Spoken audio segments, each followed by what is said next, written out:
Welcome to the Soul Forge, a place of silent mystery, quiet contemplation, and outright mayhem.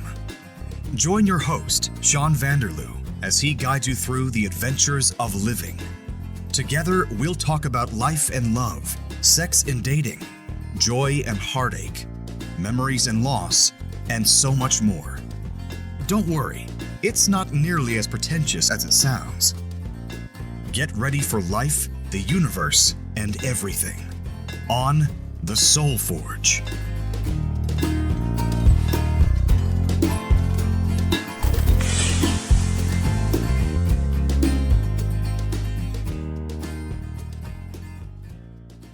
Hey everybody, welcome to episode 21 of the Soul Forge podcast. I'm your host Sean again. It's still me, still here. So how about last week's episode about pop culture overload? Have you guys caught up on all your shows? I know I haven't.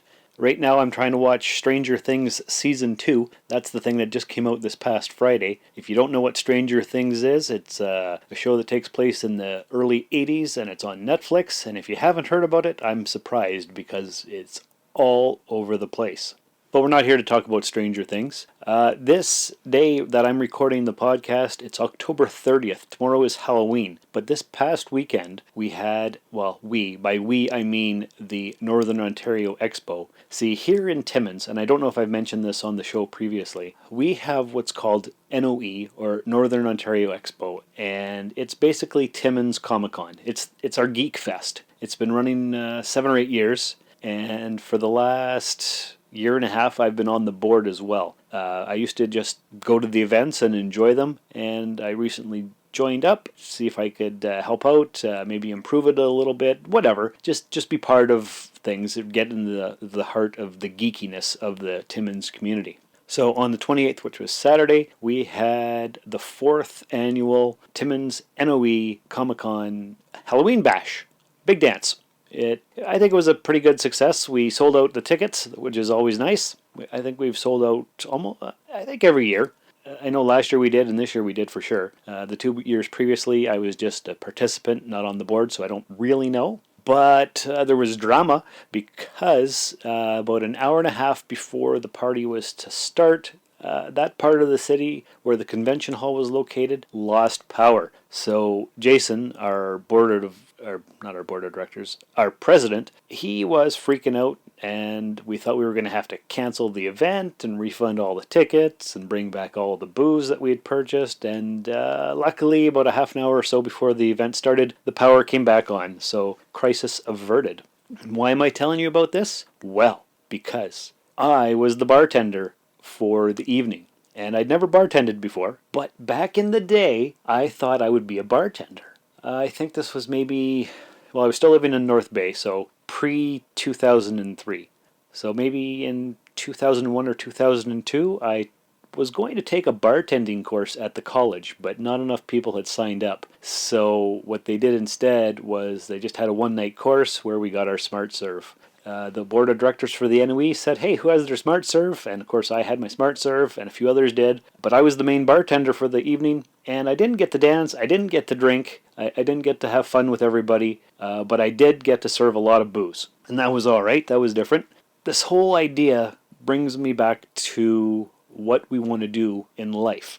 In a previous episode, I gave you a brief breakdown of the history of my jobs that I've had, and I was thinking, how does work relate to the Soul Forge? How do we put our occupations on the fire, in the flames, burn it up, shape that lump of molten metal, and make some meaning from it? Well, if I think about it in a broad sense, I think each job that I've had has led me to try to better society in my own way. Does that make any sense? Well, let me get this thought out to you here. When I was a child, I wanted to have some kind of a business, some kind of store. I wanted to be a store owner, a proprietor of a store, selling things to the neighborhood, things that made people happy. I know people don't like to spend money on things, but I wanted to have a store where you went in there, you handed over your money, and you got something with a lot of value. And I never ended up actually doing that. I worked at a lot of convenience stores in my early 20s. I think I mentioned that before, actually. Worked at Mac's or Mike's Milk or Mike's Mart or whatever they changed their name to. It was an okay job. It was fun. It was a lot of interaction with the public, and I'm not that much of a social bug, I guess, whatever you call it. I'm not much for that. And this past weekend here, where I was the bartender, that was so much social interaction with half drunk people that probably enough for the next 6 months. But you know what I mean. It was the same at the convenience stores. And the first convenience store I worked at, I worked nights, and the same regulars came in every night for their pop and their chips and their dip and whatever else they got. And I got to know them, and it was a bit of social interaction, and we chatted, and I got to know the regulars, and it was nice. But it wasn't really a lot of meeting. I wasn't doing something for society, and I always wanted to. But you don't always pick the job that is going to be whatever the be all and end all of your life, right? Unless you have a well defined path or you luck into it or whatever. But after that, I worked at a call center for years and years. And that was kind of helping people because they would call in and they would ask for help with their cell phone bills, or because their voicemail wasn't working, or they had a new phone and they had to switch the contacts over. So in my own small way, for about 5 years I did that job. I was helping people with a small aspect of their life. Of course, a lot of times I was just yelled at because, what's this charge on my bill? How dare you charge me for this? And a lot of people at a call center quit because they're being yelled at constantly and they take it personally. And the one thing I learned is that you can't take it personally because they're mad. The people are mad at the company. They're not mad at you personally. You're just a representative of everything that they're angry at. So when it came to me, I just let it roll off my back. I didn't really care, but it was a pretty crappy job, and the pay wasn't great. And how do I describe it? It was for the last 6 months of that job. It took everything in me just to get out of the bed in the morning and go to work because I grew to hate that job. And maybe it didn't help me very much because I was in the process of turning 30. And so for about 6 months before I turned 30, I was miserable because I wasn't where I wanted to be in life. I didn't really feel like I was being productive in society. And so the first opportunity I got to get out of there, I did, and I went to Home Depot. I thought that would be great because I was going to be the delivery coordinator to get people their orders and make sure they got delivered on time. And I was going to make sure that everything was done on time and on schedule and exactly how it needed to be done. But I was dealing with other people in the business and schedules and whatnot. And it was the worst job ever. It was just garbage. I wasn't actually helping people. I was actually just whatever the store needed. Hey, Sean will do that for you. Oh, Sean's doing that. Well, never mind. He can do this for you instead, or he can do that, or Sean go here. Sean do this. Oh, our cart boy is off sick today. So can you go get some carts out of the parking lot? I didn't really have my job to do. I had everybody's job to do, and that was horrible. But then I got a call to work at the post office. So I went in for the interview and I got hired and I did that. And I thought that was going to be fantastic because I was going to be bringing people their mail. And that's an essential service for society. Yeah, I guess it is. But no. So none of these jobs that I've had have actually helped society in any way whatsoever. But I think there's been a definite progression. The convenience stores, I was helping people get their snacks at midnight. Call center, I was helping people figure out their bills and help figure out their phone and get that part of their life up and running again. So that was great. And then delivering the mail and bringing them their parcels. And everybody, all the old people, love to get their mail. They look forward to it. I can't tell you how many people I see standing at the window waiting for me to come by. Oh, good, you're here. I've been waiting for this all day. And that's what they do. They actually just stand there and wait for their mail. And the 30 seconds or whatever they talk to me is the highlight of their day. Not because it's me, but because they're lonely and they're old and their family doesn't come to visit and whatever. There was actually one guy, this was a few years ago, he didn't have any family, and he would offer me a Pepsi. He said, hey, how'd you like to come in for a Pepsi? So I did every once in a while, and we'd sit there and watch The Price is Right and chat for 20 minutes. It slowed my day down, and I didn't get to finish as early as I would normally like to, but it was nice to chat with the old guy and learn a little bit about him, and he had all kinds of stories about the neighborhood and his buddies that he would visit at the bar in the afternoons sometimes, and whatever it was, I can't remember. That was a few years ago, but it was nice, and especially on a hot day, it was nice to have a cold Pepsi and just sit in the air conditioning house. And I think that's maybe why I also do podcasts. Like, you guys know that I also host or co-host the Rusted Robot podcast, all about geeky stuff. It's audio entertainment, and I listen to free audio entertainment podcasts while I deliver the mail. For me to give back, I do podcasts as well. And as you know, podcasts are free. Well, for the most part, unless you're one of those big shot entertainment guys who keep their stuff behind a paywall, or if they've got so many episodes out and the other ones you have to pay for because they're older and archived. I don't do that. I just leave all my stuff out for free because nobody's going to pay for it anyway, and it doesn't matter. It's not for the money. I don't do it for that. It's because I like to listen to podcasts, and I'm trying to put out a quality product that other people can enjoy as well. So that's partly giving back, I suppose.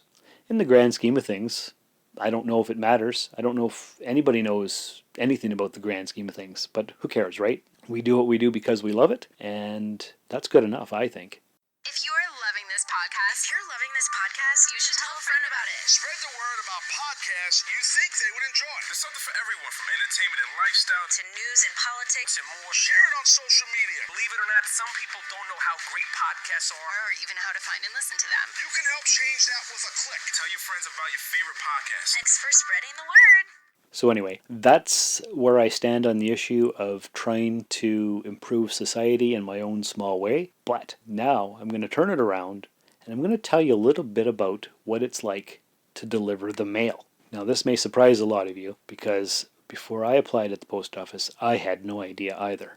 Working at the post office consists mostly of taking paper and putting it from one box into another. So how does that work? Well, when I get there in the morning, I have a desk with streets on it and house numbers, and you have to sort all the mail for your particular route into this case. But to start with, you have to go around the plant, and you pick up your particular route number's mail from different boxes.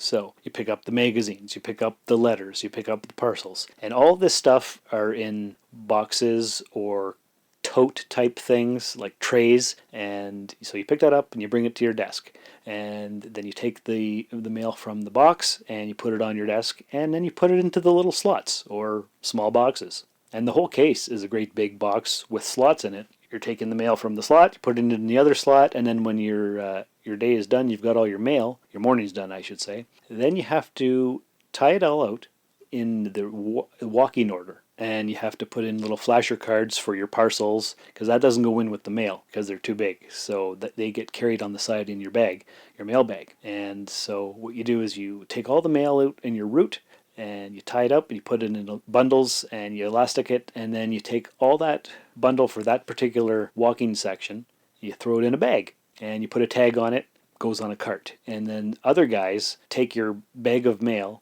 and put it into a big gray box outside on the street. You probably do that anywhere from 4 to 8 times.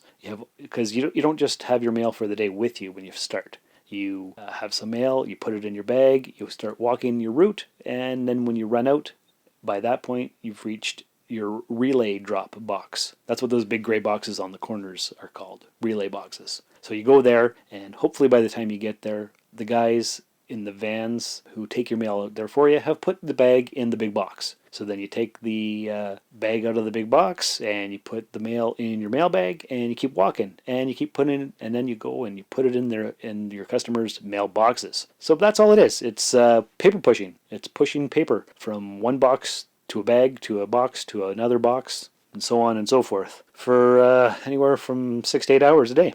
Now, some surprising things about the mail is that it is dirty. You wouldn't think that it is, but letters, magazines, they get moved from truck to plant to box to wherever, and it's filthy. Your hands are almost black by the end of the day. And the mail is heavy, and the flyers that you get weigh a ton. Today I just delivered a bunch of Canadian Tire catalogs, and each one was 302 grams, I believe, which is almost 3/4 of a pound. And I had to do 600 and some of those today. Plus the mail, plus the parcels, plus the magazines. So the mail is heavy, and we're always sore. And we go through a lot of shoes. So that's basically what being a mailman is. Or as I like to say, I'm a mail escort, because I escort the mail from one place to another. And that's it. That's what it is. It's at first, when I first started being a mailman, I thought it was a lot of fun because I would make a game out of it. I would time how long it took me to get from one box to the next box out on my route. If I could do it quicker than the previous day, then I won. That's how I thought of it, in stages, moving from one relay box to the next relay box. But I've been doing it for like 10 years, so it's lost its joy. It's not too much fun anymore, and I would love to have some kind of other job where, maybe I own a store. My co-host on the Rusted Robot, we talked about opening up a store of some kind. His wife and his sister-in-law actually own the comic book shop in town, Jump City Comic Books, and that's what I wanted to do. Years ago, I actually got a business license, and I was going to open up my own comic book shop here in town called The Rusted Robot. And I was going to sell comics and t-shirts and collectibles and you name it, I would sell it. But I didn't have the money, and I wasn't brave enough to go get a loan, so I never ended up doing that. But that's what I would have loved to do. So I'm glad there's one in town, and it's a lot of fun, and I sell some of my stuff there. So it's okay. It's not bad. I'm not doing what I want to do, but I'm making a decent living, and maybe one day I will transition into another job that I actually really love. Because they always say, if you do something you love, you never work a day in your life. I don't know if that's true or not, because I've never actually been there, but it's a nice thought, isn't it? So anyway, that's my story about careers and jobs and the search for meaning. Hey, do you have a similar story, or are you working in a job that you actually love? That would be awesome. Why don't you tell me about it? Send an email to us here, or, well, actually it's not to us, it's just to me. I keep saying to us because on the other podcast that's how I talk, and I've been doing that for almost 4 years, so it becomes a habit. But I'm aware of what I'm doing, so that's another important aspect. Always be aware. Self-awareness is important. soulforgepodcast@gmail.com. Or, of course, you can tweet me at soulforgepod. And what I'm going to do is, a couple weeks ago, I came across a great little clip of Peter Dinklage, who plays Tyrion Lannister on Game of Thrones, and he was doing some kind of commencement speech or something, talking about jobs and meaning and really going for what you believe in your life. So I'm going to leave that with you here, but I want to thank you for listening to episode 21, and if you would care to leave a 5-star review in the iTunes store or the Apple Podcast store or whatever they're calling it now, that would be fantastically great. Thanks a lot. Appreciate it. And remember, imagine a new story for your life and start living it. I hated that job, and I clung to that job. 10 years in a place without heat, 6 years at a job I felt stuck in. Maybe I was afraid of change. Are you? When I was 29, I told myself, the next acting job I get, no matter what it pays, I will, from now on, for better or worse, be a working actor. And now I didn't have either the internet or a cell phone or a job. But something good happened. I got a low-paying theater job in a play called Imperfect Love, which led to a film called 13 Moons with the same writer, which led to other roles, which led to other roles. And I've worked as an actor ever since. I didn't know that would happen. At 29, walking away from data processing, I was terrified. But this made me very hungry. Literally. I couldn't be lazy. Now, I tell this story because the world might say you are not allowed to yet. Please, don't even bother asking. Don't bother telling the world you are ready. Show it. Do it. Trust me. A rhythm sets in. Just try not to wait until, like me, you're 29 before you find it. And if you are, that's fine too. Some of us never find it. But you will. I promise you. Raise the rest of your life to meet you. Don't search for defining moments, because they will never come. The moments that define you have already happened, and they will already happen again. Don't wait until they tell you you are ready. Get in there. I waited a long time out in the world before I gave myself permission to fail. What did Beckett say? Ever tried, ever failed. No matter. Try again. Fail again. Fail better. The world is yours. Treat everyone kindly and light up the night.